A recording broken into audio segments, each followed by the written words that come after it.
Hey guys, tonight we're going to talk about something truly terrible. Something that has shaped human history in the most gruesome ways imaginable. We're diving into terrible outbreaks that started on crowded ships. Imagine being trapped on a floating box in the middle of a vast, unforgiving ocean, with no escape. As an invisible killer sweeps through the cramped, unsanitary confines around you. These weren't just isolated tragedies, these ships were often incubators of pestilence. Silent harbingers of doom that brought devastating plagues from one continent to another, forever altering the course of civilizations. Honestly, if you were a passenger on one of these ships, your chances of surviving the journey were probably worse than winning the lottery. So, before you get comfortable, take a moment to like the video and subscribe, but only if you genuinely enjoy what I do here. And hey, let me know where you're listening from and what time it is for you. Now, dim the lights, maybe turn on a fan for that soft background hum. And let's ease into tonight's journey together. You find yourself in the bustling, chaotic port of Kaffa, a Genoese trading post on the Black Sea. In the year 1346, the Mongols, besieging the city, are suddenly struck down by a mysterious and horrifying illness. In a desperate act of biological warfare, they hurl the infected corpses of their dead over the city walls.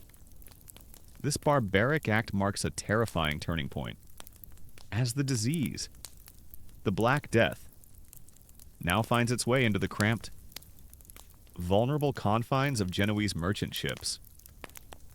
These aren't just vessels of trade. They are about to become literal galleons of doom, unknowingly carrying the greatest catastrophe in human history across continents. Imagine the conditions on board these 14th century ships. They are wooden vessels, often packed to capacity with cargo, crew, and a few desperate passengers. Sanitation is primitive to non-existent. Waste is thrown overboard, or simply collects in the bilges. Food storage is basic, and fresh water is scarce and often stagnant. And, crucially, these ships are teeming with rats. These weren't just common rodents, they were unwitting carriers. Their fur harboring the true culprits? Oriental rat fleas, Xenosilocaiopes, infected with the Yersinia pestis bacterium. It's like a tiny, furry Trojan horse. Only instead of soldiers, it's carrying death in its fur. Consider the journey. The ship set sail from Kaffa, bound for the Mediterranean ports of Europe. As the days turn into weeks, the unspeakable begins to unfold below deck. First, the rats start dying, their tiny bodies found stiff and cold in the hold. A silent warning no one understands. Then, the crew members fall ill. You see the agonizing symptoms: high fever, chills, overwhelming fatigue, and then the dreaded buboes, swollen. Tender lymph nodes in the groin, armpits, or neck, often turning black and oozing pus. The sailors, desperate and terrified, watch their comrades succumb, their skin darkening, their bodies racked with pain. The ship becomes a floating charnel house. The limited space means the healthy cannot escape the sick. The constant contact, the shared food and water, the pervasive filth all contribute to an unstoppable spread of the disease. Imagine the terror of being trapped on such a vessel, seeing death all around you, knowing there is no escape, no medical help. Just the relentless march of the disease through the ship's confined population. The cries of the sick echo through the wooden hull, a constant, chilling reminder of your own impending doom. One particularly devastating aspect is the unwitting role these ships played in globalizing the plague. When a ship, its crew decimated and its holds possibly still carrying infected rats, finally limps into a European port like Messina in Sicily, or Venice, or Genoa, the horror doesn't end. The survivors, or those seemingly healthy but infected, disembark the rats, sensing land, scurry off the ship and into the bustling port cities. The fleas jump from the dying rats to human hosts, and suddenly, the plague explodes ashore, devastating the new continent. The ships were not just carrying goods, They were carrying the seeds of unparalleled destruction, silently connecting distant outbreaks to a global catastrophe. Historians still debate the precise migratory paths of specific rat populations involved in the Black Death. But the role of maritime trade in its rapid and widespread dissemination across Europe and beyond is unequivocally established. You observe the desperate attempts to deal with arriving plague ships. Port authorities, seeing the sick and dying on board, often tried to turn them away, but it was often too late. Even if a ship was quarantined, a practice that would later formalize from these experiences.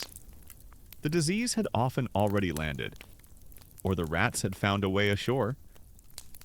The economic pressures to allow trade to continue often outweighed the nascent understanding of contagion. Opening the gates for devastation. It's like trying to close the barn door after all the infected horses have already galloped out. The sheer scale of the Black Death spread, facilitated by these seemingly innocuous trade routes, is almost unfathomable, within a few years. It wiped out an estimated 30–50% of Europe's population, forever altering its social, economic, and cultural landscape. The seemingly simple act of a ship sailing from one port to another had unleashed a demographic catastrophe of unprecedented proportions. The very networks that connected humanity also became its deadliest conduits. You're now moving from the grim, rat-infested galleons of the Black Death and into a new, equally terrifying chapter of maritime disease smallpox's silent passenger lists. Long before the germ theory, ships became unwitting vectors for this highly contagious and devastating disease, ferrying it across oceans to lands where populations had absolutely no immunity, leading to catastrophic consequences that fundamentally reshaped entire continents. Imagine yourself on a European ship in the 16th century, bound for the New World. The vessel might be a carrack or a galleon, packed with settlers, soldiers, and their supplies. Below deck, conditions are, as always, cramped and unsanitary, unknown to anyone. One of the passengers or crew might be carrying a hidden killer, the variola virus, the agent of smallpox. Perhaps they are already in the incubation period, or have a mild, unrecognized case. This single individual, this seemingly innocuous passenger, becomes a biological time bomb, setting the stage for unimaginable devastation upon arrival. Consider the journey across the Atlantic. As weeks turn into months, the disease begins to manifest. First, a fever, then a distinctive, painful rash of pustules erupts across the body, turning faces into grotesque, pockmarked landscapes. The ship, already a breeding ground for other illnesses due to poor hygiene and nutrition, rapidly transforms into a floating infirmary. You see rows of sick, delirious passengers, their bodies covered in oozing sores, their cries echoing through the wooden hull. The healthy crew and passengers, trapped in close quarters, have no escape. Every breath, every shared bucket, every touch spreads the virus. It's like being locked in a room where the air itself has turned poisonous, and you can see the poison manifesting on everyone's skin. The sheer vulnerability of indigenous populations in the Americas to smallpox brought by these ships is a particularly heartbreaking aspect. Generations of isolation meant that Native Americans had never been exposed to this old-world disease. They lacked any genetic or acquired immunity.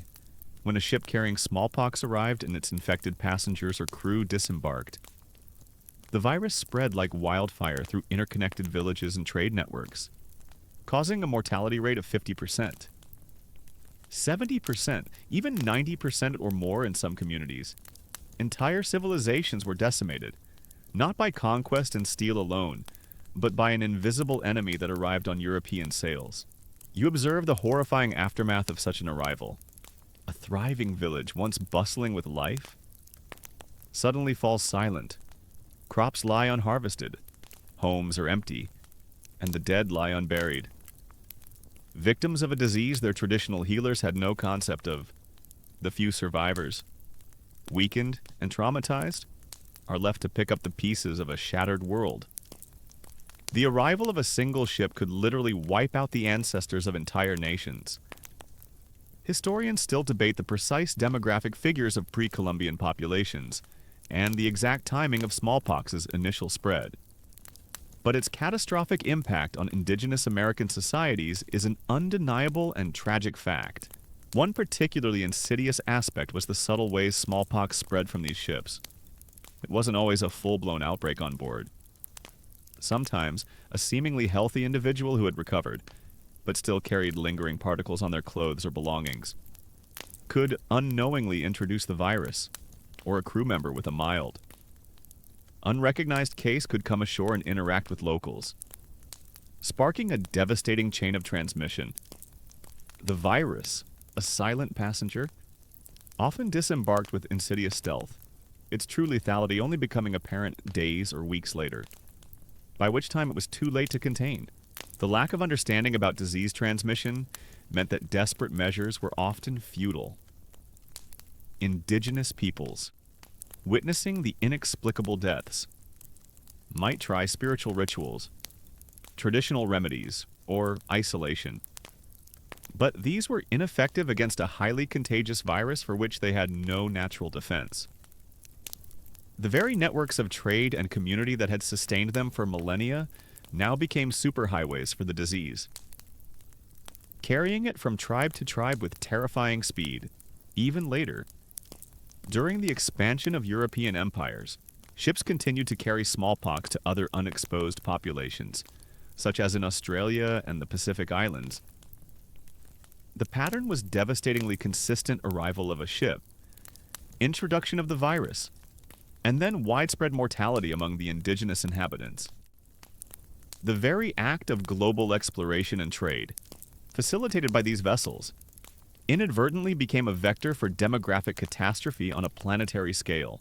You're now moving from the devastating impact of smallpox-laden ships and into an even more squalid and terrifying chapter of maritime misery, Typhus's terrifying transatlantic traps. Imagine journeys not of eager settlers, but of desperate convicts or impoverished immigrants, packed onto ships that became floating incubators for a disease synonymous with filth, overcrowding, and despair. These vessels were truly traps, where the journey itself was often a death sentence. Imagine yourself in the early 19th century, crammed below deck on a convict ship bound from Britain to Australia, or an immigrant vessel crossing the Atlantic from Ireland to North America. The air is thick with the stench of unwashed bodies, stale food, and human waste. Hundreds of souls are packed into a space meant for a fraction of that number, with minimal ventilation and almost no access to fresh water for washing. This isn't just discomfort, it's a hellish, claustrophobic environment tailor-made for the spread of disease. Consider the true culprit lice. Typhus, often called ship fever, jail fever, or camp fever, is caused by Rickettsia prowazekii, a bacterium transmitted by body lice. These tiny parasites thrive in overcrowded, unsanitary conditions where people cannot wash or change their clothes. Imagine the itching, the constant crawling sensation on your skin. A silent torment that precedes the deadly fever. One infected louse, jumping from host to host in the cramped confines of the ship, could condemn everyone aboard. It's like a deadly game of hot potato. But the potato is a tiny, blood-sucking insect carrying a fatal illness. You observe the horrifying symptoms. First, a sudden high fever, intense headaches, and muscle aches. Then comes the distinctive rash, small red spots that quickly spread and darken, often leading to gangrene. Delirium, hallucinations, and stupor are common, making the sick barely recognizable. The ship's few medical officers, often overwhelmed and lacking any real understanding of the disease, could do little more than watch as patients succumbed, often dying in their own filth. The suffering was protracted, agonizing, and inescapable. The mortality rates on these ships were staggering. On some convict voyages, over a third of the prisoners died from typhus. immigrant ships, sometimes dubbed coffin ships, saw similar or even higher death tolls. Imagine sailing for weeks or months, watching your fellow passengers sicken and die around you, their bodies often thrown unceremoniously overboard. The fear wasn't just of storms or starvation. It was the chilling certainty that the invisible killer was stalking the decks, choosing its next victim. One particularly cruel irony of these voyages was that the very act of trying to escape poverty or punishment often led to a more immediate and gruesome end. People boarded these ships with desperate hope, only to find themselves trapped in a floating death chamber. The systemic failures in public health, the inhumane conditions of transportation, and the sheer ignorance of disease transmission created a perfect storm for typhus to thrive. Historians still debate the precise number of lives lost to typhus on transatlantic voyages, but the disease's profound impact on migration patterns and penal transportation is widely acknowledged. You notice the complete breakdown of hygiene, with hundreds of people crammed together, often without changing clothes for the entire voyage. The lice population exploded. Shared blankets, shared food, and the lack of sanitation facilities ensured that once typhus gained a foothold, it would sweep through the ship like wildfire, even if a port finally allowed the ship to dock.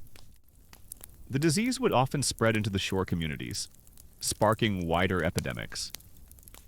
The ship fever truly did jump ship. The sheer dehumanization of the conditions also contributed to the misery. Prisoners were treated as cargo, immigrants as expendable labor. Their suffering was often dismissed or ignored by ship owners and authorities, who prioritized profit and transportation efficiency over human life. This systemic disregard for basic human dignity created environments where disease was not just possible, but inevitable. You're now moving from the louse-infested horror of typhus ships and into a different, yet equally devastating, maritime menace cholera's contaminated waterways. In the 19th century, with the advent of steamships, the world became a smaller, faster place. But this increased connectivity also meant that a disease born from tainted water could now race across oceans, turning crowded passenger vessels into engines of global pandemic. Imagine yourself on a bustling steamship in the mid-1800s, perhaps crossing the Atlantic or navigating a major river system like the Ganges. The vessel, a marvel of modern engineering, is packed with immigrants, merchants, or soldiers. The engine throbs below deck, promising speed and efficiency. But lurking unseen is the true danger Vibrio cholerae, a bacterium that thrives in contaminated water, the very water that's provided for drinking. Cooking and washing on board can become a deadly conduit for the disease. It's like being served poison in a fancy teacup, and you don't even know it. Consider the source of the contamination. Often, the ship's fresh water supply would be drawn from polluted rivers in port cities, or from unsanitary storage tanks on board.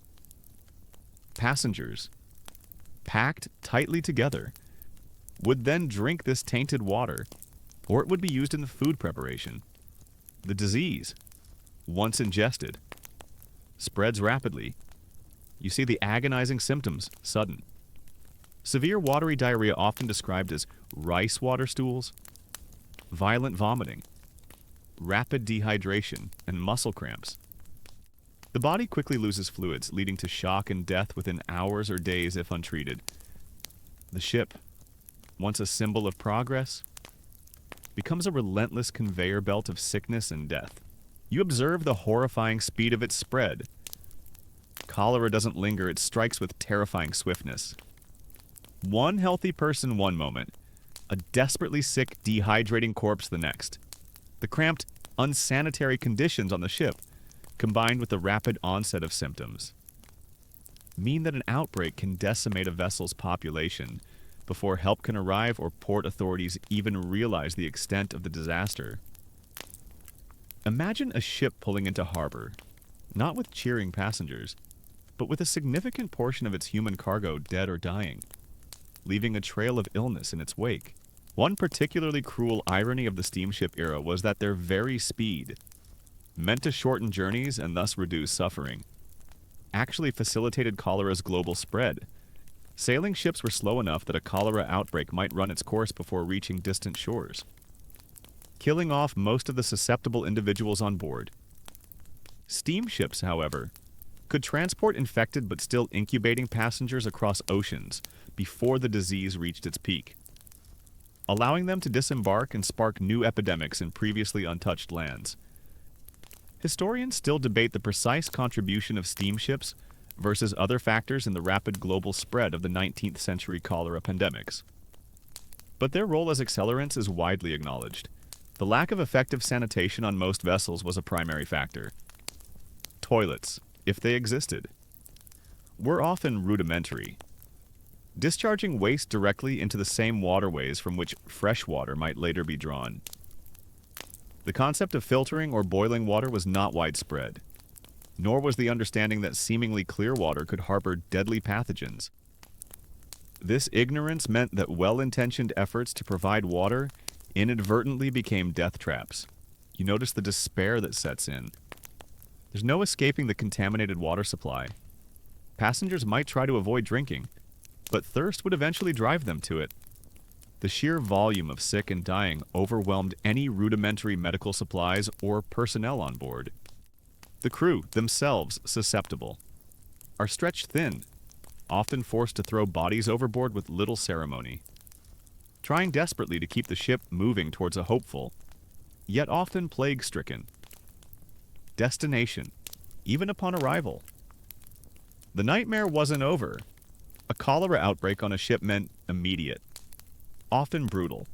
Quarantine, passengers, even if healthy, were subjected to prolonged isolation, their dreams of a new life put on agonizing hold, all because of an invisible enemy that traveled with them across the sea.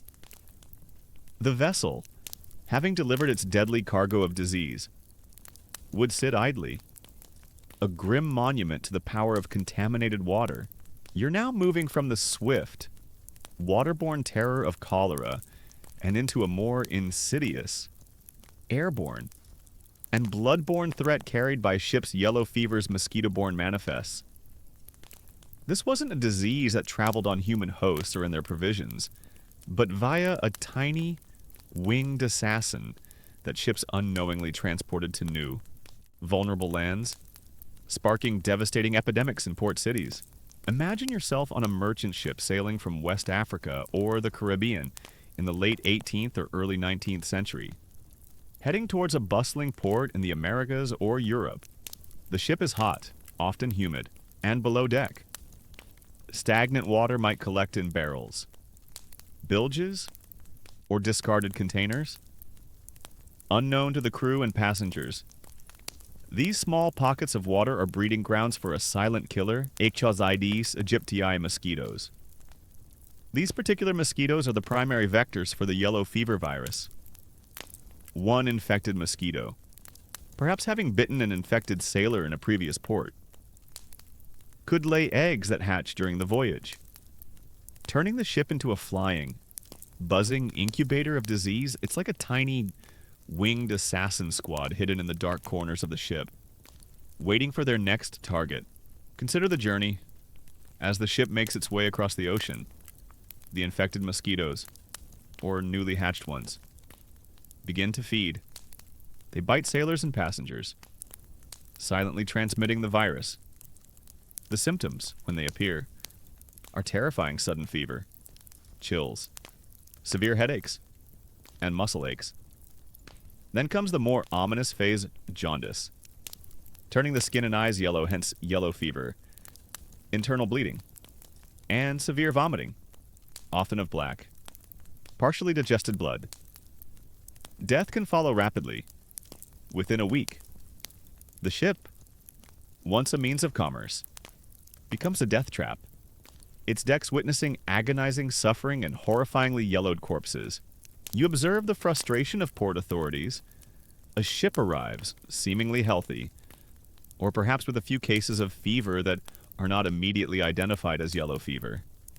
The sick are taken ashore, and the mosquitoes, often carried inadvertently in water barrels.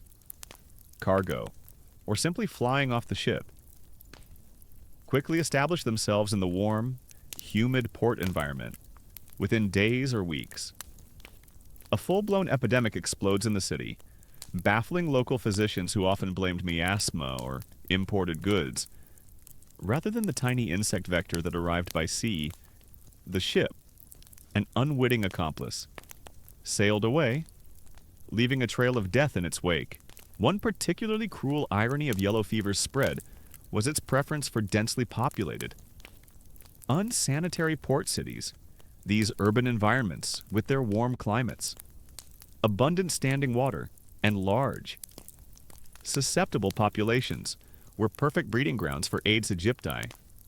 A single infected ship could spark an epidemic that decimated entire cities, overwhelming their nascent public health systems.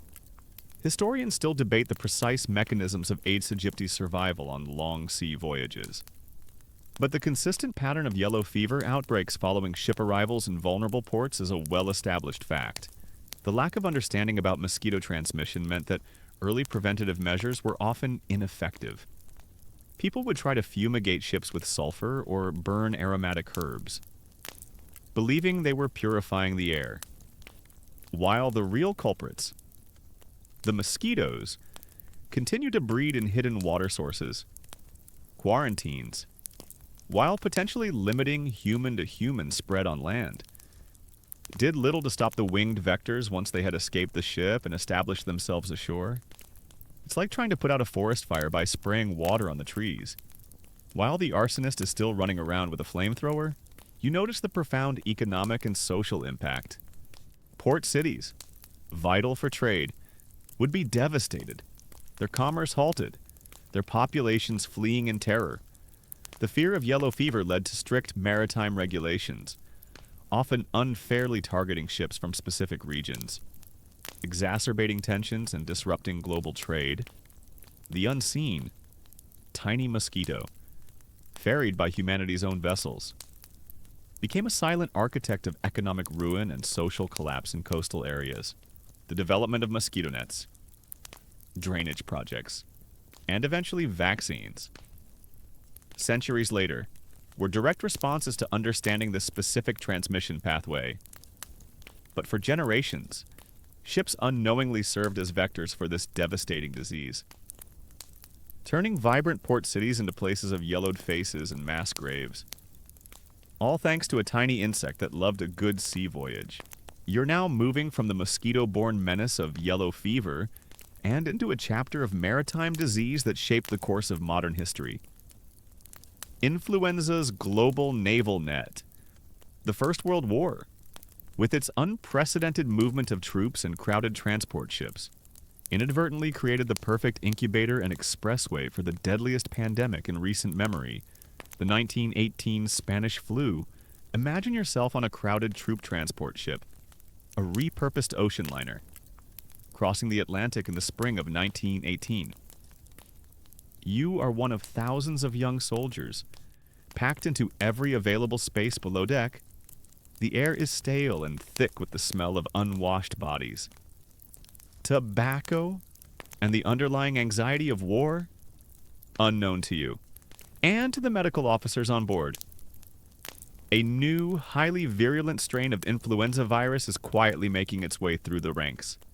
One cough, one sneeze, one shared mess kit in these cramped quarters. And the virus finds its perfect storm. It's like you're in a giant, floating petri dish, and the culture is about to explode. Consider the ideal conditions for viral spread. Thousands of susceptible young men, often already weakened by training, stress, and poor nutrition, are living in extremely close proximity. Ventilation is minimal, and hygiene is challenging. The virus, a master of airborne transmission, leaps from soldier to soldier with frightening speed. You see the initial symptoms a sudden: severe fever, body aches so intense they feel like your bones are breaking, extreme fatigue, and a cough that racks your entire body. Unlike typical flu, this strain often caused severe pneumonia, filling the lungs with fluid, leading to a terrifying, rapid death. The ship, Designed to transport healthy fighting men, transforms into a floating hospital, then a floating morgue. You observe the grim progression.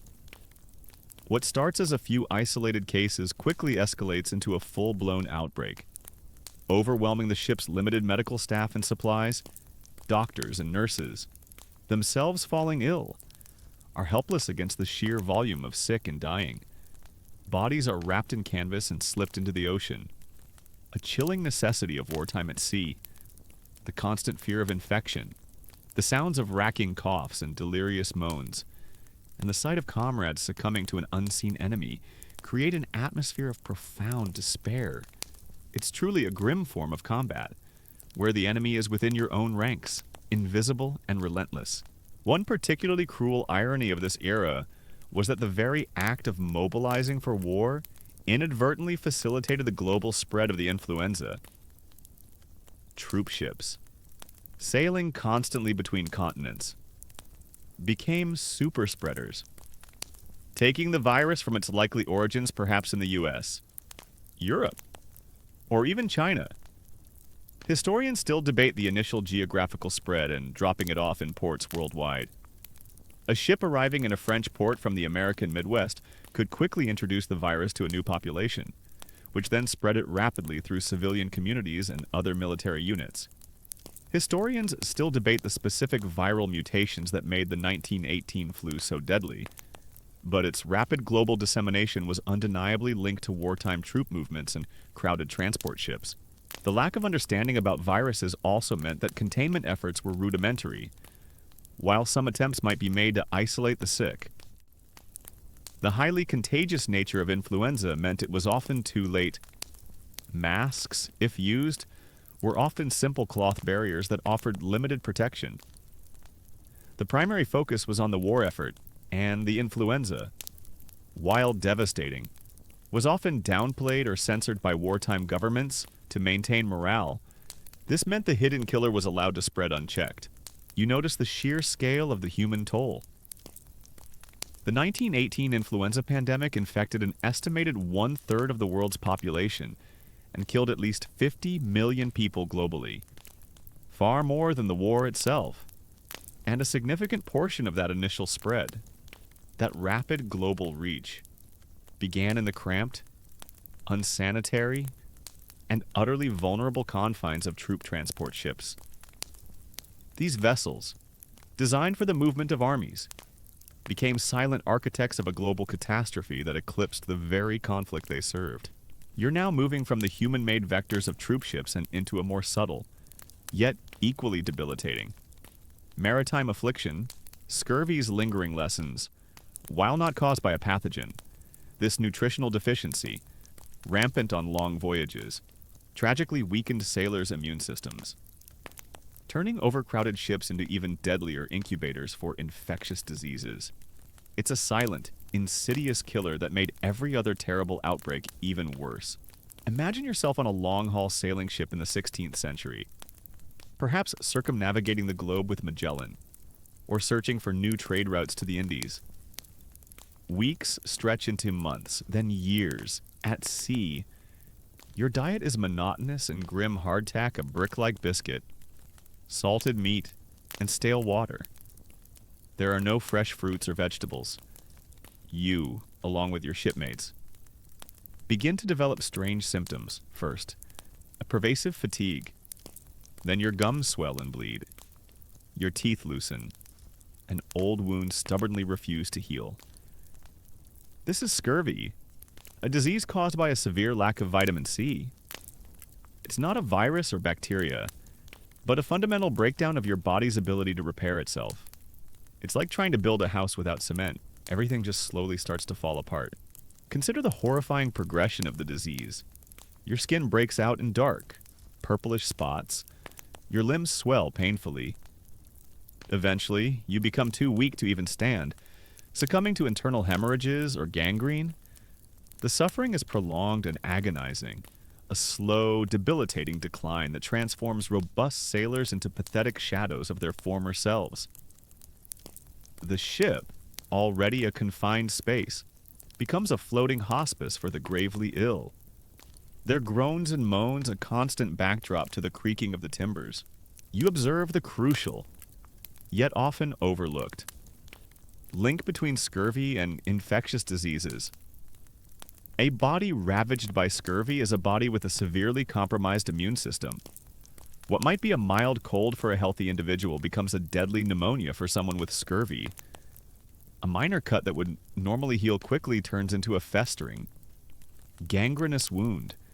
This meant that if an infectious disease, like typhus or dysentery, also broke out on a ship, its impact was exponentially worse on a scurvy-ridden crew.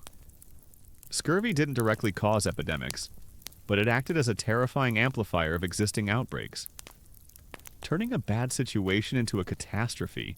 One particularly cruel irony was the sheer ignorance surrounding its cause and cure for centuries. For a long time, scurvy was attributed to everything from bad air and idleness to salty food or homesickness. Cures were often bizarre and ineffective, involving concoctions of strange herbs or even bloodletting. The simple solution, fresh citrus fruits, was discovered and then forgotten multiple times throughout history. This lack of knowledge meant that countless lives were lost needlessly, their suffering compounded by a disease that could have been easily prevented. Historians still debate why the knowledge of citrus as a scurvy cure was so frequently lost and rediscovered across different maritime eras. But this recurring amnesia led to immense suffering. You notice the profound impact on exploration and naval power. Scurvy decimated crews, sometimes killing more sailors than battles. Entire expeditions were crippled, their goals abandoned, because too many men were too sick to sail. Nations struggled to maintain their navies and merchant fleets, as the health of their sailors was constantly undermined by this insidious deficiency. It was a silent, biological war that often had more impact on global power dynamics than cannons and cutlasses. The discovery and widespread implementation of vitamin C supplementation, primarily through citrus fruits in the 18th and 19th centuries, marked a monumental turning point. Figures like James Lind, a British naval surgeon, conducted pioneering clinical trials that definitively linked citrus to scurvy prevention. Imagine the relief as sailors, once condemned to months of agonizing suffering, suddenly had a simple, effective preventative measure. The lingering lessons of scurvy taught humanity the vital connection between nutrition and immunity. A knowledge hard-won through centuries of unimaginable suffering at sea, you're now moving from the debilitating effects of scurvy and into the darkest, most horrifying chapter of maritime history, the slave ship's unimaginable hell. These vessels, designed for the forced transport of human beings, were not merely crowded or unsanitary by accident. Their conditions were intentionally brutal, systematically creating breeding grounds for multiple deadly diseases, turning the Middle Passage into a literal death voyage for millions. Imagine yourself chained in the suffocating darkness of a slave ship's hold, packed so tightly with hundreds of other human beings that you can barely breathe. The air is thick with the stench of fear, vomit, feces, and sweat. There's no ventilation, no sanitation, and no escape. This isn't just overcrowding, it's a deliberate act of dehumanization, a calculated strategy to maximize human cargo space with utterly no regard for human life. The conditions aren't just conducive to disease. They are designed to guarantee its horrific spread. Consider the multitude of diseases that thrived in this environment. Dysentery, often called the flux, was rampant, causing agonizing, bloody diarrhea that rapidly dehydrated its victims. Smallpox, sometimes intentionally brought aboard to weed out the unfit, swept through the holds with terrifying speed among populations with no immunity. Measles, influenza, and various fevers also ran rampant, each finding fertile ground in weakened bodies and unbreathing spaces. It's like a macabre lottery where every disease has a ticket, and you're forced to play. You observe the horrifying realities of the daily routine. The sick and the healthy are indistinguishable in the dark. Packed holds, waste accumulates in the shackles, creating a filthy, contaminated environment that no amount of rudimentary cleaning could meaningfully address. The dying are left amongst the living, their cries and groans a constant reminder of shared misery. Bodies, once lifeless, are often thrown overboard, sometimes still chained, to be devoured by sharks that followed the ships, creating a grim escort across the ocean. The sheer scale of suffering is beyond comprehension. One particularly cruel aspect was the deliberate cruelty and neglect. Food and water were rationed to bare subsistence levels, often contaminated or spoiled. Medical care was virtually non-existent, administered by untrained crew members whose primary concern was the cargo's survival as a commodity, not as human beings. Sick individuals might be separated, not out of compassion, but to prevent widespread loss of product. This systemic brutality created a physical and psychological environment that actively cultivated disease. Historians still debate the precise number of enslaved people who died during the Middle Passage, with estimates ranging from 1.5 million to over 2 million. But disease was undeniably the largest single cause of death. The mental torment was as brutal as the physical. The despair of capture, the terror of the unknown, the constant sounds of suffering, the knowledge that your fellow human beings were dying around you, all contributed to a profound sense of hopelessness. Many simply lost the will to live, succumbing to what was known as fixed melancholy, a form of severe depression that hastened death. You notice how the concept of seasoning evolved from these horrors.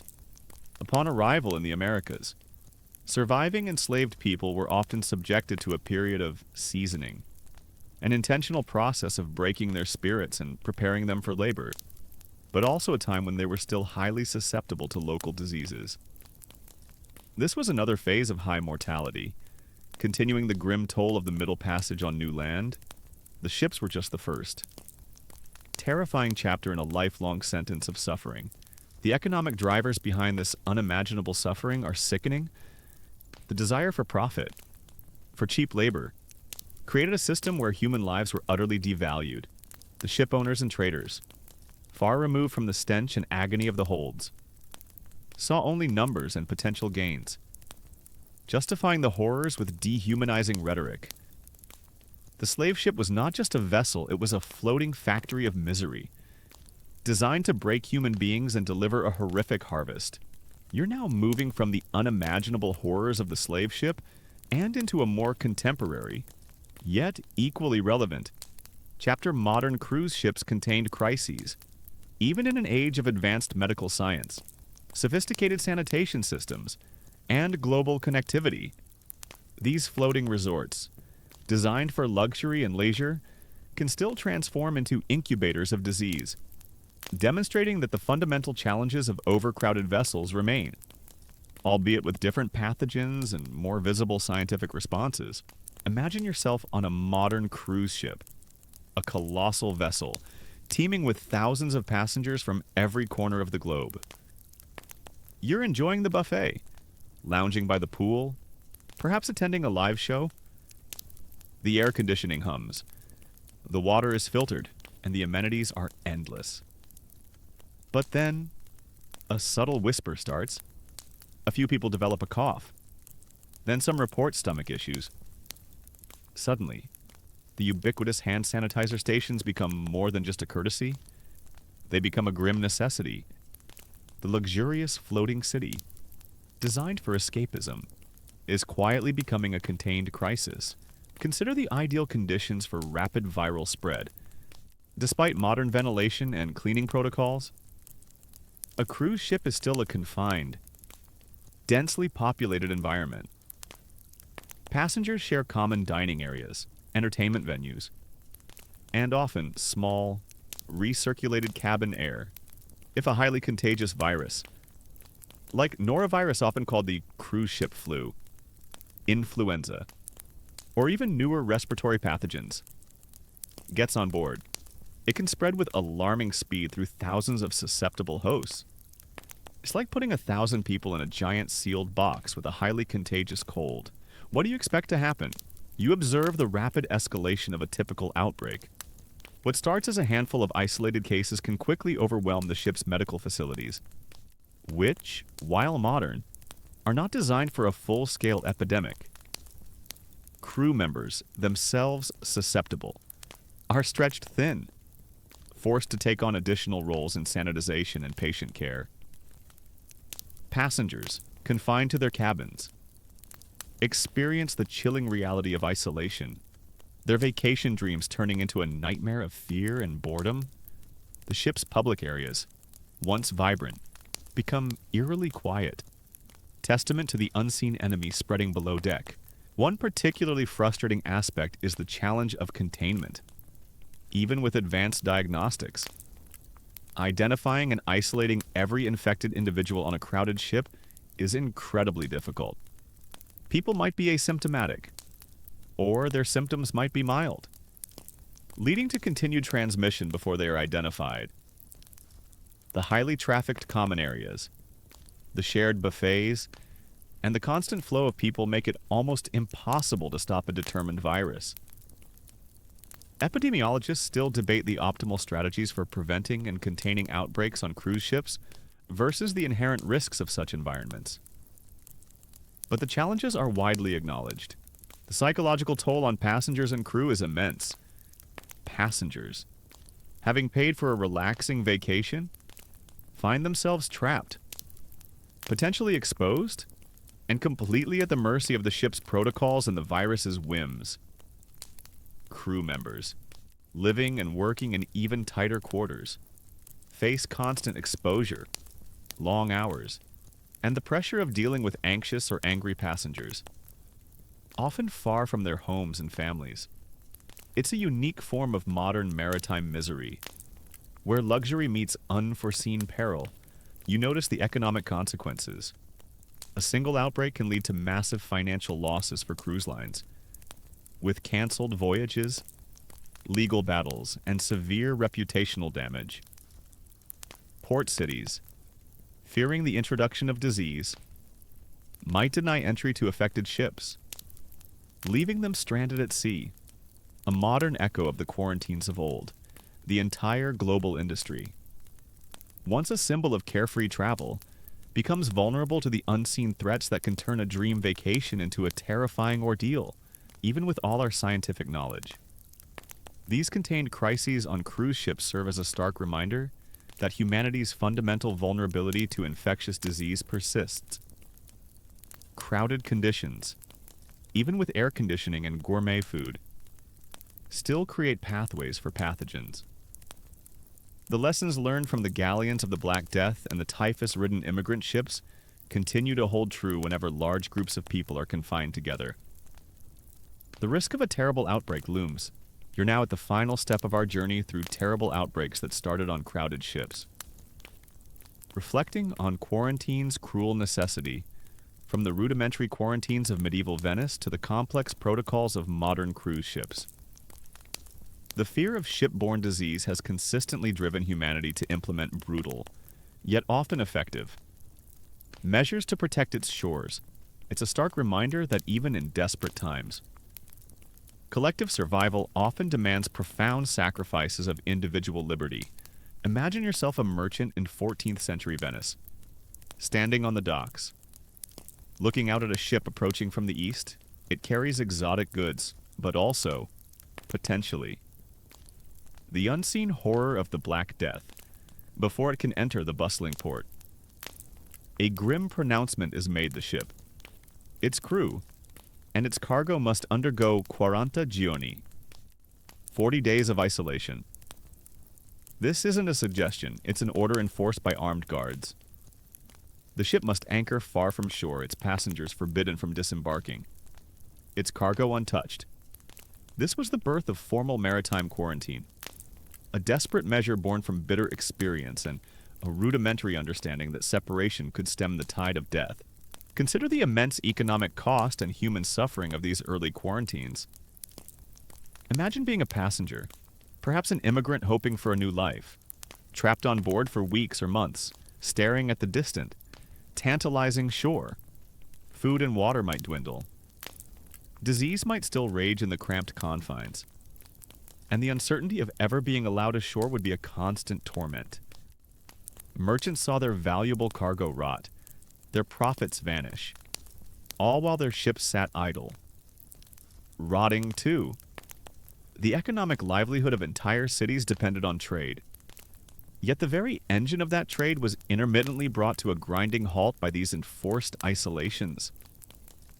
It's like putting your entire economy on pause, hoping the invisible enemy just gets bored and leaves.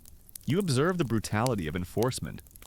Port officials, often desperate to protect their communities, would resort to extreme measures. Ships attempting to break quarantine might be fired upon. Individuals trying to sneak ashore could face imprisonment, fines, or even execution. Imagine the desperate attempts of starving sailors or terrified passengers trying to slip past the vigilant patrols in the dead of night, knowing the consequences if caught. The lines between public health and martial law blurred, transforming the coastline into a dangerous frontier against unseen pathogens. Historians still debate the precise effectiveness of rudimentary quarantine in completely halting plague transmission versus simply slowing its spread. But its role in mitigating devastation is widely acknowledged. The concept of health certificates and standardized inspections emerged from these practices.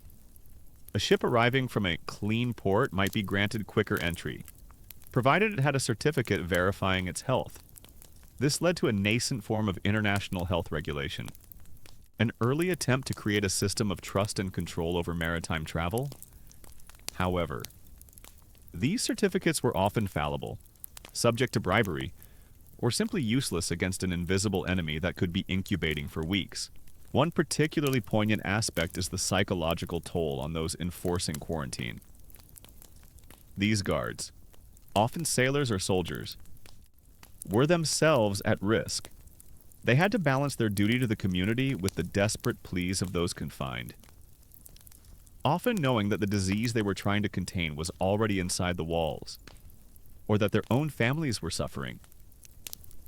It's a thankless, terrifying job, where every decision could mean the difference between life and death for hundreds, or thousands. You notice how quarantine became a symbol of fear and state power. The very sight of a quarantined ship, or the yellow flag flying from its mast, instilled dread. It was a visible reminder of humanity's vulnerability to disease and the extraordinary lengths to which governments would go to protect their populations, even if it meant sacrificing the individual freedoms and livelihoods of those trapped, even in modern times, during global pandemics. The ghost of maritime quarantine reappears. Cruise ships become floating symbols of containment, their passengers confined to cabins, their journeys halted by anxious port authorities. While medical understanding is vastly superior, the fundamental act of isolating infected or exposed populations on vessels remains a necessary, albeit still profoundly difficult and economically disruptive, tool in public health. The principles established in response to the Black Death still find their echoes in the 21st century, as the echoes of desperate quarantines and contained crises gently dissolve into the quietude of your room. Let your mind drift away from the vast, unforgiving oceans and the silent, spreading diseases.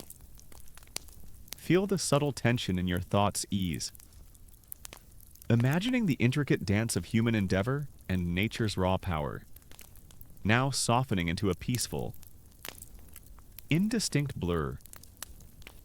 The journey through floating horrors and the hard-won lessons of isolation has reached its gentle conclusion, leaving you in the serene stillness of your own space. The flickering moments of fear and fortitude, of cramped confinement and boundless courage, are now fading into a tranquil calm. Let the soft hum of the fan or the serene silence of your room guide you deeper into profound relaxation. There's nothing left to fear, no treacherous voyage to endure, no invisible foe to face, just the peaceful rhythm of your own breath. easing you further and further into a restful slumber. Let the last remnants of our historical dive into maritime misery gently merge with the shadows of the night.